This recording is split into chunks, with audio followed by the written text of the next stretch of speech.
What's good? What's poppin'? It's your girl, ShadyakaCartier, and of course, Mobius.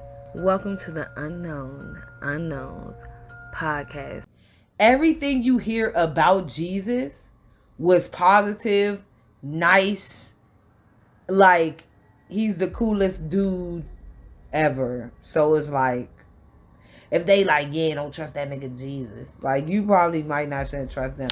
But I'm just, that's just from a religious standpoint. So let's skip to like real facts on how to be like, maybe not. Second, most cults are led by a dynamic, charismatic leader who eventually controls and manipulates his or her followers. Hitler.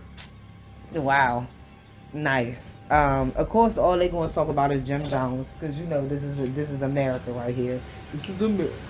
Jim Jones was a psychopathic, manipulative, controlling, and insidious leader.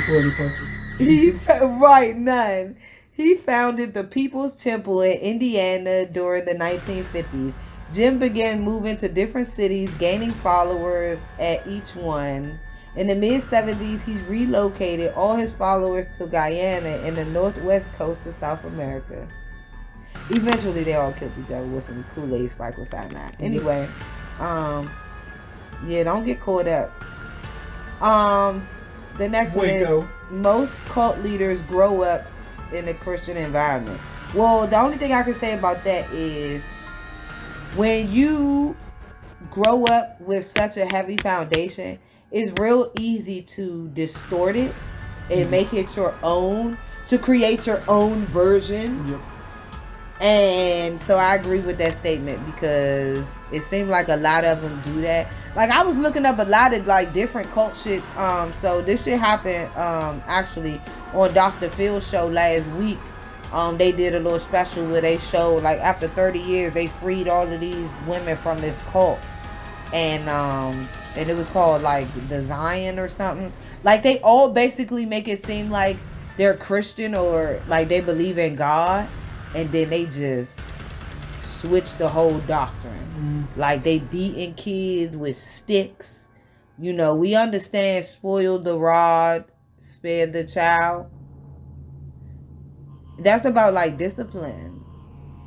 But like physical abuse, my dude.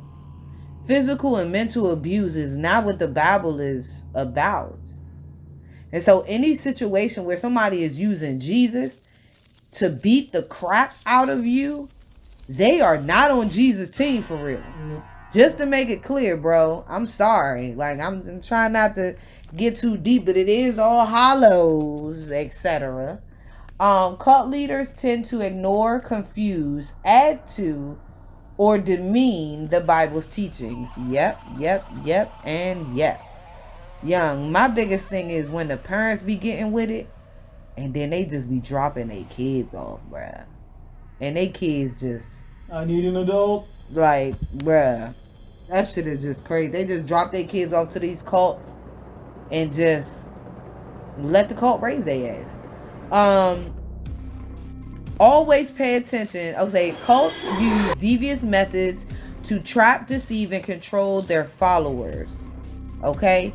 Behavior control. An individual's association, living arrangements, food, clothing, sleeping habits, finances are strictly controlled. Information control.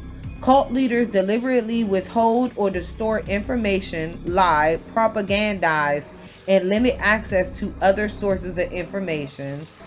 Bruh, that's a real technique. Thought control.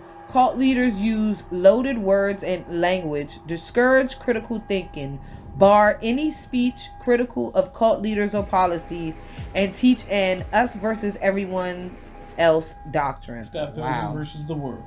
Goodness. Emotional control. Leaders manipulate their followers. Oh wait, you talking about what they did to the girl in the Scott Pilgrim? No, it's the just, dude who was bribing her? No, I was saying, insert name here versus the world. So the Nazis versus the world. This particular cult versus the world. Yeah. Okay. And emotional control. Leaders manipulate their followers via fear, including the fear of losing salvation or the fear of being shunned. A lot of the jumps I done seen on TV is more like being shunned, because they get your mama, they got all your siblings, and then it's like if you try to leave their cult, you done left your whole fucking family. And that is hard to walk away from everything you know, everything you love, and everything you care about, bro. Like, that shit is dangerous. So anyway, and then, I don't know, general understanding. Like, people join cults for all types of reasons. They lonely. They confused. They looking for spiritual experiences. They feel powerless over their life. They looking for something different.